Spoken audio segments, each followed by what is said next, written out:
Hello everyone and welcome back to another video. आज की video में हम chapter 2 of macro economics that is some basic concepts of macro को पूरी तरह से खत्म करेंगे, that is in one shot. तो चलिए स्टार्ट करते हैं। ये जो चैप्टर है ना, that is some basic concepts of macro. इस चैप्टर में हम कुछ ऐसी चीज़ों को सीखेंगे जिससे हमारे नेशनल इनकम का बेस प्रिपेयर होगा, मतलब कि हम नेशनल इनकम के न्यूमेरिकल सॉल्व करने के लिए एलिजिबल हो जाएंगे। तो चलिए देखते हैं। अगर हमें किसी भी चीज की इनकम को कैलकुलेट करना है तो सबसे पहले हमें यह पता होना चाहिए कि उस जगह का पार्ट कौन कौन सा है। फॉर एग्जाम्पल, अगर मुझे अपनी घर की इनकम को कैलकुलेट करना है तो मुझे पता होनी चाहिए कि मेरे घर में कौन कौन सी जगहें आती हैं। हो सकता है ना कुछ एरिया ऐसा हो मेरे घर का जो मेरे घर का पार्ट हो ही ना। फॉर एग्जाम्पल, मैं एक 3 फ्लोर की बिल्डिंग में रहती हूँ जिसमें से ground floor and first floor तो मेरा है, बट सेकेंड फ्लोर मेरा नहीं है। तो क्या मैं सेकेंड फ्लोर के लोगों की इनकम को अपने घर की इनकम में इंक्लूड करूंगी? The answer is no. तो इसीलिए हमें किसी भी चीज की इनकम को कैलकुलेट करना है तो उसके लिए हमें पता होनी चाहिए कि उस जगह का पार्ट कौन कौन सा है। तो इसी से हमारा फर्स्ट टॉपिक निकल के आता है, दैट इज डोमेस्टिक टेरिटरी। मतलब हमें अपनी नेशन की इनकम तो निकालनी है, बट हमें ये तो पता होना चाहिए कि हमारी नेशन का पार्ट कौन कौन सा है। इस चीज का आंसर हमें देता है domestic territory. Domestic territory refers to the political boundaries of a country. अब जो आप इंडिया का मैप देखते हो ना, वो उसकी पॉलिटिकल बाउंड्रीज नहीं है, वो उसकी फिजिकल बाउंड्रीज हैं जो आपको सिर्फ दिख रही हैं। कुछ जगहें ऐसी होती हैं जो इंडिया में प्रेजेंट होकर भी इंडिया की नहीं होती हैं, एंड कुछ जगहें ऐसी भी होती हैं जो इंडिया में प्रेजेंट नहीं है बट फिर भी इंडिया का पार्ट है। इस टॉपिक में हम उन सब चीजों को कवर करेंगे। तो चलिए स्टार्ट करते हैं। Point number 1, embassies, consulates and military establishments. अगर हमारी कंट्री की embassy, consulates and military establishment किसी और कंट्री में भी लोकेटेड है तो भी वो जगह हमारी कंट्री का ही पार्ट मानी जाएगी। ठीक है। Point number 2, aircrafts and ships. अगर हमारी कंट्री का पर्सन उड़ा रहा है बिटवीन 2 कंट्रीज, दो किसी और कंट्री के बीच में उड़ा रहा है बट हमारी कंट्री का पर्सन उड़ा रहा है, और वो जो एयरक्राफ्ट एंड शिप है ना वो भी हमारी कंट्री ने ओन कर रखी है, मतलब कि owned and operated by Indian resident, तो चाहे वो कहीं पर भी ऑपरेट कर रही हो वो हमारी कंट्री की ही डोमेस्टिक टेरिटरी का पार्ट होगी। ठीक है। पॉइंट नंबर 3 कहता है जो oil and natural gas rigs होती है ना, फ्लोटिंग प्लेटफॉर्म्स, फिशिंग वेसल्स, जो भी इंटरनेशनल वाटर्स पर हमारे प्लेटफॉर्म्स लोकेटेड हैं। अब इंटरनेशनल वाटर तो किसी की भी डोमेस्टिक टेरिटरी, किसी की भी पॉलिटिकल बाउंड्री का पार्ट नहीं है, वो तो हर कंट्री से बाहर होता है ना। तो वो जो जगहें होती हैं, अगर oil and natural gas rigs, floating platform and fishing vessels हमारी कंट्री ने ओन कर रखे हैं ना, तो जहां पर भी वो है, जिस भी इंटरनेशनल वाटर में वो है, वो जगह हमारी कंट्री की मानी जाएगी। ओके, तो हमने 3 पॉइंट्स देखे डोमेस्टिक टेरिटरी में, oil and natural gas rigs, fishing platforms and floating vessels. Point number 2, embassies, consulates and military establishments. And point number 3, ships and aircraft owned and operated by Indian resident, वो India का ही part मानी जाएगी। ठीक है। अब हम इसमें कुछ ऐसे एक्स्ट्रा केसेस के बारे में बात कर रहे हैं, स्पेशल केसेस के बारे में बात कर रहे हैं जो किसी भी कंट्री का पार्ट नहीं होते। Point number 1, international organisations.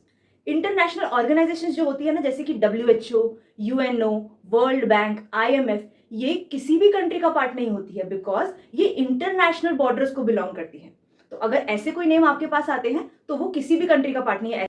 अब हम एक स्पेशल केस करने वाले हैं जो हमें बताता है कि जो चीज जहां पर लोकेटेड है ना वहीं की मानी जाएगी, चाहे वो किसी भी कंट्री को बिलोंग करती हो। ऐसी कौन कौन सी चीजें होती हैं? ऐसी 3 चीजें होती हैं। किसी भी चीज के पीछे नाम लग जाए, अगर बैंक, कंपनी या फिर बिल्डिंग या फिर MNC, अगर किसी भी चीज के पीछे ये 3 नाम लग जाते हैं, बिल्डिंग, कंपनी या बैंक, तो वो जिस कंट्री की होगी ना, जिस कंट्री में प्रेजेंट होगी, वो उस कंट्री का पार्ट मानी जाएगी, चाहे उसे किसी भी कंट्री ने ओन कर रखा हो। For example, a Japanese bank in India, own तो जापान ने कर रखा है क्योंकि जापान का है, बट वो लोकेटेड कहां पे है? वो लोकेटेड इंडिया में है, तो वो इंडिया की डोमेस्टिक टेरिटरी का पार्ट होगा। तो हमने डोमेस्टिक टेरिटरी के बारे में 5 पॉइंट्स पढ़े हैं। 3 पॉइंट्स जो हमारी डोमेस्टिक टेरिटरी को बिलोंग करते हैं एंड 2 हमने स्पेशल केस पढ़े हैं। अब हम अपने नेक्स्ट टॉपिक के ऊपर चलते हैं, दैट इज नॉर्मल रेजिडेंट्स। अभी हमने ये तो देख लिया कि ऐसी कौन कौन सी जगहें हैं जो हमारी कंट्री में होकर भी हमारी कंट्री की नहीं है एंड हमारी कंट्री में ना होकर भी हमारी कंट्री की है।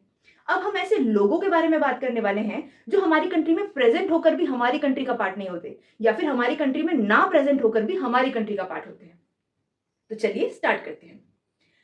नॉर्मल रेजिडेंट्स होते क्या है, पहले ये देखना पड़ेगा हमें। नॉर्मल रेजिडेंट्स वो लोग होते हैं जो हमारी कंट्री में या तो 1 या 1 साल से ज्यादा स्टे करें और उनका इकोनॉमिक इंटरेस्ट भी हमारी कंट्री में हो, यानी कि वो अर्न या फिर कमाते भी हमारी कंट्री में हो। अगर कोई भी पर्सन ये 2 पॉइंट्स को फुलफिल करता है तो वो हमारी कंट्री का नॉर्मल रेजिडेंट बन जाता है। अब ये जो मैंने आपको बताया, आप सोच रहे होंगे मतलब किसी भी कंट्री की रेजिडेंसी को अचीव करना इतना ईजी है। आप इसे सिटीजनशिप से कंफ्यूज मत करिए। सिटीजनशिप एंड रेजिडेंशिप बहुत ही अलग कंसेप्ट हैं। जिस चीज के बारे में आप सोच रहे हैं वो सिटीजनशिप होती है, हम अभी यहाँ पे रेजिडेंशिप के बारे में पढ़ रहे हैं। तो किसी भी कंट्री का रेजिडेंट बनने के लिए हमें सिर्फ 2 पॉइंट फुलफिल करने होते हैं। हमारी स्टे उस कंट्री में 1 या 1 साल से ज्यादा होनी चाहिए और हमारा इकोनॉमिक इंटरेस्ट भी उस कंट्री में होना चाहिए। ठीक है, अब हम ऐसे कुछ लोगों के बारे में पढ़ेंगे जो हमारी कंट्री में रहते तो हैं बट वो हमारी कंट्री के नॉर्मल रेजिडेंट्स नहीं है। तो चलिए देखते हैं। पॉइंट नंबर 1, टूरिस्ट्स एंड जो भी हमारी कंट्री में रिक्रिएशन वगैरह के लिए आते हैं, मेडिकल ट्रीटमेंट्स वगैरह के लिए आते हैं, घूमने फिरने आते हैं या फिर कोई टूर्नामेंट्स वगैरह खेलने आते हैं, वो हमारी कंट्री के नॉर्मल रेजिडेंट्स नहीं होते हैं बिकॉज वो हमारी कंट्री में 1 साल से ज्यादा नहीं रुकते हैं। एक कुछ मंथ्स की स्टे होती है उनकी और फिर वो वापस अपनी कंट्री में चले जाते हैं। तो वो उसी कंट्री का पार्ट माने जाते हैं जिस कंट्री के वो होते हैं, क्योंकि उनकी स्टे हमारी कंट्री में इतनी लंबी नहीं होती है। ठीक है, पॉइंट नंबर 2, पॉइंट नंबर 2 बहुत इंटरेस्टिंग है और वो डोमेस्टिक टेरिटरी से लिंक्ड भी है। पॉइंट नंबर 2 कहता है कि जो embassies, consulates and military establishments हमने पढ़ी थी ना, उसके अंदर जो लोग काम कर रहे हैं ना, अगर वो embassy, consulate and military establishment हमारी कंट्री की नहीं है पर वो हमारी कंट्री में एस्टैब्लिश्ड है, for example Russian embassy in India, तो जो उस एम्बेसी के अंदर लोग काम कर रहे हैं ना, वो भी हमारी कंट्री के नॉर्मल रेजिडेंट्स नहीं माने जाएंगे। अरे जब वो जगह ही हमारी कंट्री की नहीं है तो उसके अंदर काम कर रहे लोग भी हमारी कंट्री के कैसे हो सकते हैं। तो ये था हमारा पॉइंट नंबर 2 कि जो embassies, consulates and military establishment होती है ना ऑफ फॉरेन कंट्री, उसके अंदर काम कर रहे लोग भी हमारी कंट्री के नॉर्मल रेजिडेंट्स नहीं होते। अब आता है हमारा point number 3, that is international organisations. ये वहां पर भी था पॉइंट, अब यहां पर भी से पढ़ते हैं। इंटरनेशनल ऑर्गेनाइजेशंस जो होती हैं, WHO, वर्ल्ड बैंक, UNO, ऐसे बहुत सारी इंटरनेशनल ऑर्गेनाइजेशंस होती हैं। इसके अंदर बहुत सारी अलग अलग कंट्रीज के लोग काम कर रहे होते हैं। अब वो किस कंट्री के माने जाएंगे? अब फॉर एग्जाम्पल कोई इंटरनेशनल ऑर्गेनाइजेशन इंडिया में सेटअप है, अब उस इंटरनेशनल ऑर्गेनाइजेशन के अंदर बहुत सारे अलग अलग लोग काम कर रहे हैं जो अलग अलग कंट्री को बिलोंग करते हैं। अब वो किस कंट्री के माने जाएंगे? वो उस कंट्री के माने जाएंगे जिस कंट्री के वो बिलोंग करते हैं। फॉर एग्जाम्पल एक UN का ऑफिस है, यूनाइटेड नेशन का ऑफिस है इंडिया के अंदर, उसके अंदर जितने भी लोग काम कर रहे हैं वो उस कंट्री के पार्ट माने जाएंगे जहां के वो बिलोंग करते हैं। ठीक है, अब इसी पॉइंट का एक सब पॉइंट है। अब एक इसमें सिचुएशन लेते हैं कि इंडिया में एक UN का ऑफिस था, ये हमने एग्जांपल लिया है। इनमें जो लोग रह रहे हैं ना, इनमें जो लोग एक्चुअली काम कर रहे हैं, उनको इंडिया में काम करते करते 1 साल से ज्यादा हो गया। अब अगर किसी भी इंटरनेशनल ऑर्गेनाइजेशन में एम्प्लॉयज को काम करते करते 1 या 1 साल से ज्यादा हो जाता है तो वो उसी कंट्री के पार्ट माने जाते हैं जहां पे वो इंटरनेशनल ऑर्गेनाइजेशन सेटअप है। फॉर एग्जाम्पल अगर इंडिया में सेटअप है और उनको काम करते हुए 1 या 1 साल से ज्यादा हो गया है तो वो सारे लोग, सारे एम्प्लॉयज जो उसके अंदर काम कर रहे हैं, वो सारे के सारे इंडियन नॉर्मल रेजिडेंट बन जाएंगे। ठीक है, इसके बाद हम अपने नेक्स्ट पॉइंट पर चलते हैं। सेकंड लास्ट पॉइंट बात करता है अबाउट बॉर्डर वर्कर्स। ये बॉर्डर वर्कर्स कौन होते हैं? बॉर्डर वर्कर्स वो वर्कर्स होते हैं जो डेली बेसिस पर बॉर्डर को क्रॉस करते हैं, कंट्रीज के फिजिकल बॉर्डर को क्रॉस करते हैं अपने डेली के काम के लिए। अब वो किस कंट्री का नॉर्मल रेजिडेंट होंगे? वो उस कंट्री के नॉर्मल रेजिडेंट माने जाएंगे जहां के वो बिलोंग करते हैं। फॉर एग्जाम्पल अगर कोई पर्सन इंडिया को बिलोंग करता है और वो बॉर्डर क्रॉस करता है रोज डेली बेसिस पे अपना काम करने के लिए, तो भी वो इंडिया का ही नॉर्मल रेजिडेंट माना जाएगा। हमारे लास्ट पॉइंट की तरफ चलते हैं। हमारा लास्ट पॉइंट कहता है जो क्रू मेंबर्स होते हैं, जो फॉरेन वेसल्स पर काम करते हैं या फिर कमर्शियल ट्रैवलर्स जो काम के लिए, बिजनेस के सिलसिले में बॉर्डर को नहीं कंट्रीज को क्रॉस करते हैं या फिर कंट्री में ट्रैवल करते हैं, वो सारे के सारे उस कंट्री का पार्ट माने जाएंगे जहां के वो बिलोंग करते हैं, provided their stay in the country is less than 1 year. अगर उनकी स्टे हमारी कंट्री में 1 या 1 साल से ज्यादा हो जाता है तो फिर वो हमारी कंट्री का पार्ट हो जाएंगे, नहीं तो वो उसी कंट्री का पार्ट रहेंगे जहां के वो बिलोंग करते हैं। तो यहाँ पे हमारा सेकंड टॉपिक भी खत्म होता है of this chapter, that is normal residents. अब हम अपने नेक्स्ट टॉपिक की तरफ चलते हैं। ये टॉपिक काफी छोटा सा है बट बहुत ही ज्यादा इंपॉर्टेंट है, आपके नेशनल इनकम में इसका यूज बहुत बारी आएगा। तो चलिए समझने की कोशिश करते हैं। इस टॉपिक में हम समझेंगे the difference between factor income and transfer income. अब ये फैक्टर इनकम और ट्रांसफर इनकम क्या होती है, इन दोनों के पीछे क्या वर्ड लग रहा है? इनकम। इनकम का मतलब क्या होता है? पैसे का आना। बट पैसे किस रीजन की वजह से आ रहे हैं, इस वजह से ये 2 कैटेगरीज बन चुकी है, फैक्टर इनकम और ट्रांसफर इनकम। पहले फैक्टर इनकम को अच्छे से समझते हैं। फैक्टर इनकम का मतलब होता है ऐसी कमाई हुई इनकम जो हमें मिली है किसी काम को करने के बदले। मतलब हमने कुछ काम किया, हमने कुछ सर्विस प्रोवाइड करी, उसके बदले में हमें इनकम मिली, उसको हम कहेंगे फैक्टर इनकम। और ये जो इनकम होती है ना, फैक्टर इनकम, ये टू साइडेड होती है। मतलब हम कुछ करेंगे, उसके बदले में हमें इनकम मिलेगी। ये इनकम जनरली मिलती है फैक्टर्स ऑफ प्रोडक्शन को। अब ये फैक्टर्स ऑफ प्रोडक्शन कौन होते हैं? वो लोग जो प्रोडक्शन करने में हेल्प करते हैं, उनको बदले में जो इनकम मिलती है उन्हें हम फैक्टर इनकम कहते हैं। ठीक है, ये एक इनकम कॉन्सेप्ट है, अर्निंग कॉन्सेप्ट, क्योंकि हमने बदले में कुछ दिया तभी हमें इनकम मिली। तो ये एक अर्निंग कॉन्सेप्ट है, ये कमाई जाती है। हम अपनी दूसरी इनकम की तरफ चलते हैं। दूसरी इनकम है ट्रांसफर इनकम। ये फैक्टर इनकम से बिल्कुल अलग होती है। इसमें हमें पैसे तो मिलते हैं, बट इसके बदले में हमें कुछ काम नहीं करना होता। ये एक तरीके से हमारा रिसिप्ट कॉन्सेप्ट है, हमें सिर्फ पैसे मिले। It is one sided in nature. Factor income के लिए हमें काम करना पड़ा, फिर हमें पैसे मिले। ट्रांसफर इनकम सिर्फ हमें पैसे मिले। अब आप सोच के बताइए, इन दोनों में से कौन सी इनकम को हमें नेशनल इनकम में इंक्लूड करना चाहिए?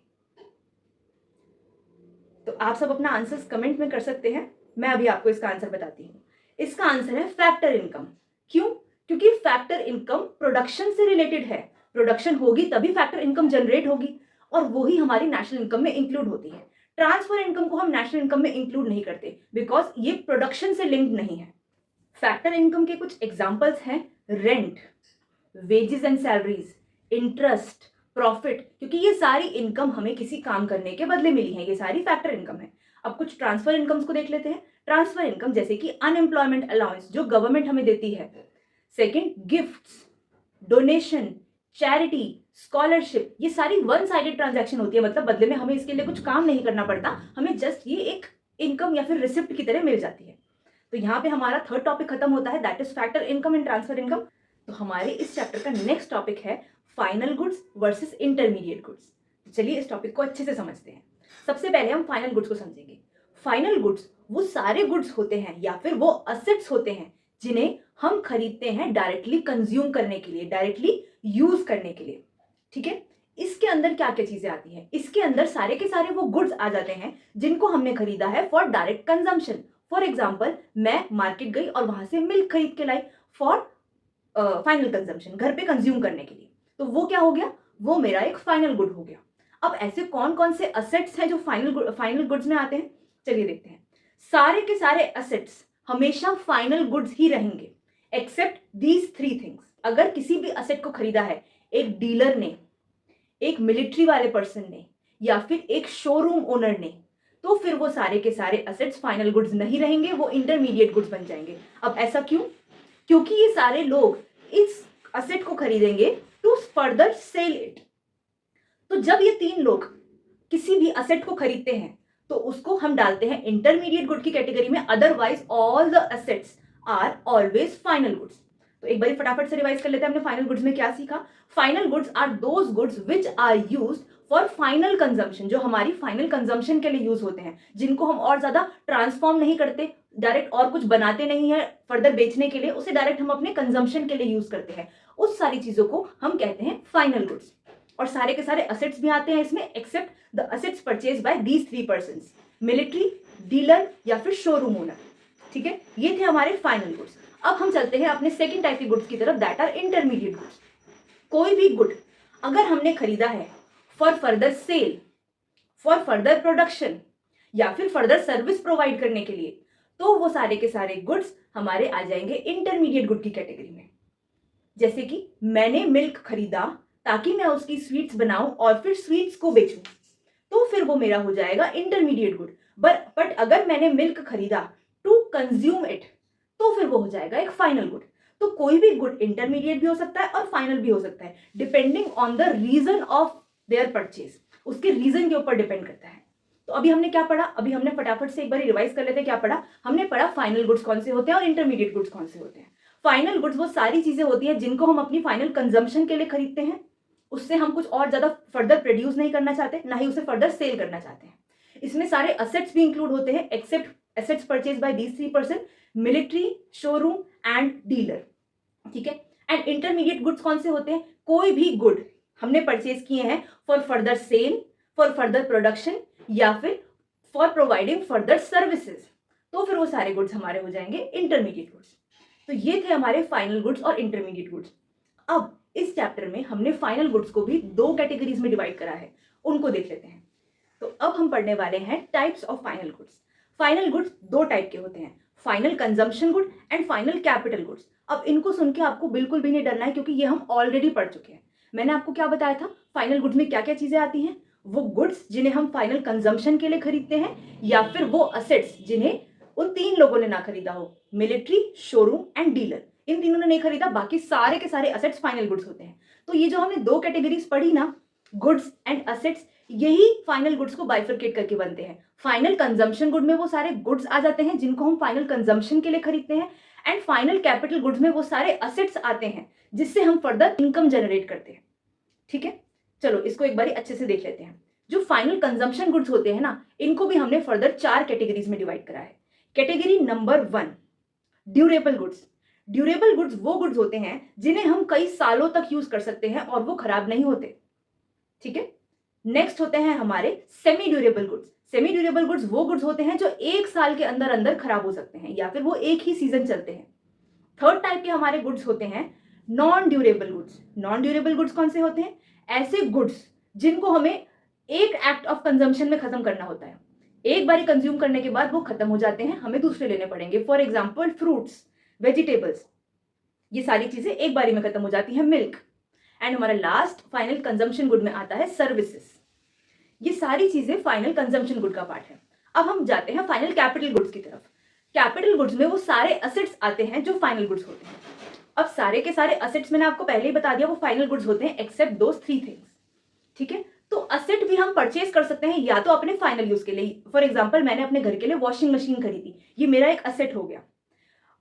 सेकेंड टाइप के असेट आते हैं जिससे हम फर्दर इनकम जनरेट करते हैं। फॉर एग्जाम्पल मैंने एक स्विंग मशीन खरीदी जिससे मैं घर में कपड़े बनाकर बेचूंगी। तो ये जो स्विंग मशीन हो गई ना, ये अभी भी फाइनल गुड की कैटेगरी में आएगी, बट फाइनल कैपिटल गुड बन जाएगी। ठीक है, तो सारे के सारे जितने भी असेट्स होते हैं ना, जिसको हम फर्दर इनकम जनरेट करने के लिए यूज करते हैं, वो सारे के सारे फाइनल कैपिटल गुड्स की कैटेगरी में आ जाते हैं। और जो भी गुड्स या फिर असेट्स जिनको हम अपनी डायरेक्टली कंजम्पशन के लिए यूज करते हैं, वो सारे फाइनल कंजम्पशन गुड की कैटेगरी में आ जाते हैं। तो यहाँ पे हमारा final capital goods and final consumption good का टॉपिक भी खत्म होता है, and more over intermediate goods and final goods का टॉपिक भी खत्म होता है। एक बारी टॉपिक को आगे बढ़ाने से पहले हम फाइनल गुड्स और इंटरमीडिएट गुड्स को अच्छे से रिवाइज कर लेते हैं ताकि कोई कंफ्यूजन न रह जाए। फाइनल गुड्स वो सारे के सारे गुड्स होते हैं जिन्हें हम अपनी पर्सनल प्राइवेट कंजम्पशन के लिए खरीदते हैं। हम ना तो उसे फर्दर सेल के लिए खरीदते हैं, ना फर्दर प्रोडक्शन के लिए खरीदते हैं, और ना ही फर्दर सर्विस प्रोवाइड करने के लिए खरीदते हैं। हम उसे अपनी कंजम्पशन के लिए खरीदते हैं। वो सारे के सारे गुड फाइनल गुड की कैटेगरी में आ जाते हैं। फाइनल गुड की कैटेगरी में कुछ असेट्स भी इंक्लूड होते हैं। तो फाइनल गुड की कैटेगरी में वो सारे के सारे असेट्स इंक्लूड होते हैं except the assets purchased by military, showroom and dealer. इसके अलावा कोई भी टाइप का असेट अगर खरीदा जाएगा ना, तो वो हमेशा फाइनल गुड की कैटेगरी में ही आएगा। ठीक है, अब इंटरमीडिएट गुड्स की तरफ चलते हैं। इंटरमीडिएट गुड्स वो गुड्स होते हैं जिन्हें हम खरीदते हैं या तो फॉर फर्दर सेल, खरीद के डायरेक्टली कहीं और बेचने के लिए, फॉर फर्दर प्रोडक्शन, खरीद के कुछ ट्रांसफॉर्म करके कुछ नया बना के वो बेचने के लिए, फॉर फर्दर सर्विस प्रोवाइड करने के लिए, हमने कुछ खरीदा टू प्रोवाइड फर्दर सर्विस। इस सारे के सारे केस में ही वो गुड हो जाता है इंटरमीडिएट गुड्स। और ऐसे कौन से असेट्स होते हैं जो इंटरमीडिएट गुड्स की कैटेगरी में आते हैं? जो असेट्स हमने फाइनल गुड की कैटेगरी से हटा दिए थे, मतलब कि assets purchased by military, showroom या डीलर, ये सारे के सारे जो असेट्स हैं ये हमारी इंटरमीडिएट गुड्स की कैटेगरी में आएंगे। इसके अलावा जितने भी टाइप के असेट्स होते हैं, जिस भी चीज के लिए हमने खरीदे हो, वो सारे के सारे फाइनल गुड्स की कैटेगरी में जाएंगे। अब हमने अपने फाइनल गुड्स को भी दो पार्ट में डिवाइड किया था। कौन कौन से दो पार्ट थे? Final consumption good and final capital goods. अगर हम किसी भी गुड या असेट को अपनी पर्सनल कंजम्पशन के लिए खरीदते हैं तो फिर वो हो जाता है फाइनल कंजम्पशन गुड। पर अगर हम किसी और जिस भी असेट को हम खरीदते हैं टू जनरेट फर्दर इनकम, वो सारे के सारे असेट्स आ जाते हैं हमारे फाइनल कैपिटल गुड के केस में। ठीक है, फाइनल कंजम्पशन गुड के भी चार पार्ट थे। फर्स्ट पार्ट था ड्यूरेबल गुड्स, ऐसे गुड्स जो बहुत सालों तक चलते रहते हैं और खराब नहीं होते। For example washing machine purchase by house hold, वो बहुत सालों तक चलती रहती है। इस टाइप है हमारा सेमी ड्यूरेबल गुड्स, ऐसे गुड्स जो एक साल तक चलते हैं या फिर ज्यादा से ज्यादा एक सीजन चल जाते हैं, उन सारे गुड्स को हम कहते हैं सेमी ड्यूरेबल गुड्स। नेक्स्ट हमारा होता है नॉन ड्यूरेबल गुड्स, ऐसे गुड्स जो बिल्कुल भी ड्यूरेबल नहीं होते, वो खत्म हो जाते हैं in a single act of consumption. For example हमने किसी गुड को एक बार यूज किया एंड वो खत्म, उसके बाद वो दोबारा यूज नहीं हो सकता। लास्ट टाइप का हमारा फाइनल कंजम्पशन गुड में आता है सर्विसेज, ठीक है। इसके बाद हम चलते हैं अपने फाइनल कैपिटल गुड के केस में। फाइनल कैपिटल गुड में वो सारे के सारे असेट्स आ जाते हैं जिन्हें हमने अपने फाइनल कंजम्पशन के लिए नहीं, फर्दर इनकम जनरेट करने के लिए खरीदा हो। वो सारे के सारे असेट्स आ जाते हैं फाइनल कैपिटल गुड्स के केस में, ठीक है। For example a swing machine purchase by a boutique shop. एक बुटीक शॉप ने एक सिलने की मशीन खरीदी, सिलाई वाली मशीन खरीदी एंड उससे वो फर्दर इनकम जनरेट करेगी, तो वो आ जाएगी फाइनल कैपिटल गुड के केस में। अब एक बारी मैं आपको एक चीज बताना चाहती हूँ, कोई भी एक गुड इन तीनों में से किसी भी कैटेगरी में आ सकता है। फाइनल कंजम्पशन भी हो सकता है, फाइनल कैपिटल भी हो सकता है और फाइनल इंटरमीडिएट भी हो सकता है, depending on the purpose of the purchase, कि हमने किस पर्पस से उस गुड को खरीदा है, उससे उसकी कैटेगरी डिसाइड होती है। चलो एक एग्जांपल लेते हैं। एग्जांपल हम वही वाला लेते हैं, स्विंग मशीन वाला। फॉर एग्जांपल मैंने अपने घर के लिए, अपने पर्सनल यूज के लिए एक स्विंग मशीन खरीदी, तो वो आ जाएगा मेरा फाइनल कंजम्पशन गुड की कैटेगरी में। अब मैंने एक स्विंग मशीन खरीदी कि मैं उससे नए नए कपड़े बनाऊंगी और उसको बेचूंगी, उससे फर्दर इनकम जनरेट करूंगी, तो ये स्विंग मशीन आ जाएगी फाइनल कैपिटल गुड के अंदर। अगर ये हो गया हमारा सेकंड केस, और अगर ये स्विंग मशीन खरीदी किसी शोरूम वाले ने टू फर्दर सेल इट, तो फिर ये आ जाएगा इंटरमीडिएट गुड की कैटेगरी में। तो ऐसे ही कोई भी गुड हमारा फाइनल कंजम्पशन भी हो सकता है, फाइनल कैपिटल भी हो सकता है और इंटरमीडिएट गुड भी हो सकता है, depending on the purpose of the purchase of good. तो यहाँ पे हमारा ये वाला टॉपिक अच्छे से खत्म होता है। अब हम नेक्स्ट टॉपिक पर चलते हैं। इस चैप्टर का नेक्स्ट और बहुत ही छोटा सा टॉपिक है difference between depreciation and capital loss. अब ये जो डेप्रिसिएशन और कैपिटल लॉस होता है ना, ये दोनों ही हमारी असेट की वैल्यू को कम कर देता है, बट किस रीजन की वजह से हमारी असेट की वैल्यू कम हो रही है, यही ये डिफरेंस क्रिएट करता है। तो चलिए देखते हैं डेप्रिसिएशन का क्या मतलब होता है। डेप्रिसिएशन का मतलब होता है असेट की वैल्यू कम हो जाना due to normal wear and tear, passage of time या फिर चेंज इन टेक्नोलॉजी। इन तीनों रीजंस की वजह से अगर हमारे असेट की वैल्यू कम होती है तो फिर वो कहलाएगा डेप्रिसिएशन। पर अगर हमारे असेट की वैल्यू कम होती है due to an unforeseen event like theft, मेरा असेट चोरी हो गया, फायर, हमारी फैक्ट्री में आग लग गई, या फिर कोई नेचुरल कैलामिटी का आ जाना जैसे कि अर्थक्वेक, तो उससे जो डैमेज होता है और हमारे असेट की वैल्यू कम होती है, तो फिर हम उसे कहेंगे कैपिटल लॉस। तो ये था हमारा difference between depreciation and capital loss. इसमें से आप बता सकते हैं कि कौन सा लॉस एक्सपेक्टेड था, हमें पता है होगा ही होगा। Depreciation is an expected loss but capital loss is an unexpected loss, क्योंकि कोई भी एक्सपेक्ट नहीं कर सकता कि कोई अनफोर्सीन इवेंट होने वाला है, ठीक है। तो ये था हमारा छोटा सा topic, difference between depreciation and capital loss. अब हम अपने नेक्स्ट टॉपिक की तरफ चलते हैं, that is net indirect taxes. Net indirect taxes क्या होता है? नेट इनडायरेक्ट टैक्सेस होता है इनडायरेक्ट टैक्स माइनस सब्सिडीज। जब हम इनडायरेक्ट टैक्स में से सब्सिडीज को हटा देते हैं तो हमारा नेट इनडायरेक्ट टैक्स आ जाता है। अब ये फॉर्मूला हमने क्यों करा? ये फॉर्मूला हमारे next chapter that is national income and related aggregates में बहुत काम आने वाला है, तो उसको हम अभी से सीख लेंगे। That is net indirect tax कैसे निकलता है? Indirect tax minus subsidies is net indirect tax, ठीक है। अब इस चैप्टर के लास्ट टॉपिक पर चलते हैं हम, that is net factor income from abroad. तो चलो इसे समझने की कोशिश करते हैं। हमारी डोमेस्टिक इनकम निकल चुकी है, अगर हम अपनी डोमेस्टिक इनकम में factor income received from abroad को ऐड कर दे, मतलब जो लोग हमारी कंट्री के मेंबर हैं बट हमारी कंट्री में रह नहीं रहे हैं, उनकी इनकम को ऐड कर दे, और factor income paid to abroad को माइनस कर दे, मतलब कि कुछ ऐसे लोग जो हमारी कंट्री में रह रहे हैं बट हमारी कंट्री के मेंबर नहीं है, उनकी इनकम को हम माइनस कर दे, तो हम पहुंच जाएंगे नेशनल इनकम पर। एक बार फिर से सुनते हैं, domestic income plus factor income received from abroad minus factor income paid to abroad से हमारा आ जाएगा नेशनल इनकम। अब ये जो हमने किया ना, plus factor income received from abroad and minus factor income paid to abroad, इसी को हम कहते हैं net factor income from abroad. For example हमारी फैक्टर इनकम जो रिसीव हुई ना अब्रॉड से, वो थी 100 रुपीज। अभी हम छोटा सा एग्जाम्पल लेते हैं, और जो हमने फैक्टर इनकम पे करी ना अब्रॉड में, वो थी 50 रुपीज। तो हमारी नेट में कितनी फैक्टर इनकम रिसीव हुई अब्रॉड से? 100 आई, उसमें से 50 चली गई, तो इन नेट हमारी कितनी रिसीव हुई? हमारी 50 रुपीज रिसीव हुई। और यही होता है net factor income from abroad, that is factor income received from abroad minus factor income paid to abroad, ठीक है। हमें ये फॉर्मूला समझ आता है, ठीक है। अब एक बारी हम इसका थोड़ा सा एक अलग सा केस देखते हैं। कभी कभार ऐसे होता है कि हमारी जो फैक्टर इनकम रिसीव हुई है ना अब्रॉड से वो है कम, एंड जो हमने फैक्टर इनकम पे करी है अब्रॉड में वो है ज्यादा। फॉर एग्जाम्पल हमें फैक्टर इनकम रिसीव हुई है अब्रॉड से ₹20 एंड हमने फैक्टर इनकम पे करी है अब्रॉड में ₹80। तो अब हमारा net factor income from abroad कितना हो गया? हमारे पास से तो इनकम चली गई नेट नेट में, तो इसको हम कहेंगे net factor income from abroad is -60।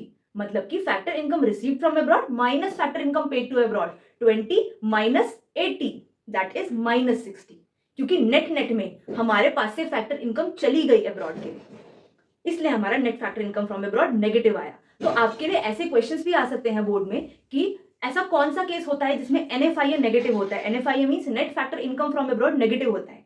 तो net factor income from abroad negative तब होगा जब हमारा फैक्टर इनकम रिसीव्ड कम होगी एंड पेड ज्यादा होगी। एक और केस आता है इसमें, वो कहता है net factor income from abroad हमारी जीरो है। ऐसा कौन सा केस होगा जिसमें net factor income from abroad zero होगी? तो इसका आंसर है जब factor income received from abroad equal होगी ना factor income paid to abroad के, उस केस में हमारा net factor income from abroad zero होगा। ऐसे ही केसेस भी बनते हैं नेट इनडायरेक्ट टैक्स के केस में। नेट इनडायरेक्ट टैक्स क्या बोलता है? Indirect tax minus subsidies. अब इसमें भी आ सकता है ऐसा केस बताओ जिसमें हमारे नेट इनडायरेक्ट टैक्स नेगेटिव होते हैं। तो नेट इनडायरेक्ट टैक्स नेगेटिव कब होंगे? जब इनडायरेक्ट टैक्स कम होगा एंड सब्सिडीज की वैल्यू ज्यादा होगी, उस केस में हमारा नेट इनडायरेक्ट टैक्स नेगेटिव होगा। और ऐसा भी केस आ सकता है आपको पूछने के लिए कि ऐसा कौन सा केस है जिसमें नेट इनडायरेक्ट टैक्स जीरो होता है। तो नेट इनडायरेक्ट टैक्स जीरो कब होगा? नेट इनडायरेक्ट टैक्स जीरो तब होगा जब इनडायरेक्ट टैक्स और सब्सिडीज आपस में इक्वल होंगे। तो यहीं पे हमारा chapter 2 that is some basic concepts of macro बिल्कुल पूरी तरह से खत्म होता है। मिलते हैं अगली वीडियो में with a new chapter. Till then keep revising, take care and bye bye.